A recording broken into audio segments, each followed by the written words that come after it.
Wala lang.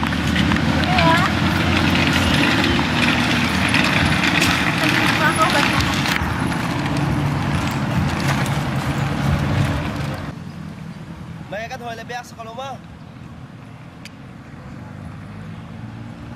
Asa mo ka? Wala ulah ka jok.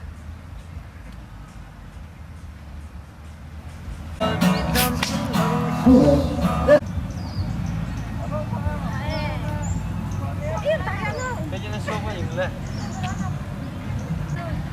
Ganta kan berarti. Kahin ka na kacang kari. Lipatin lang kasi yung nang berarti.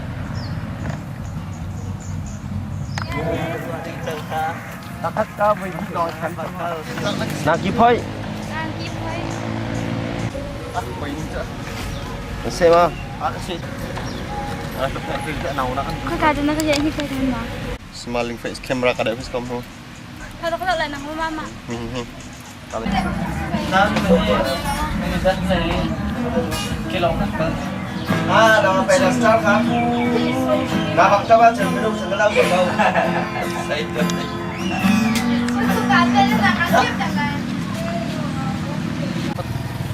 Selalu dia tinggal apa? Oh, dia makan song ni.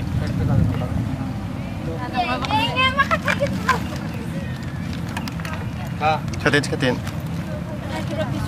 Oh,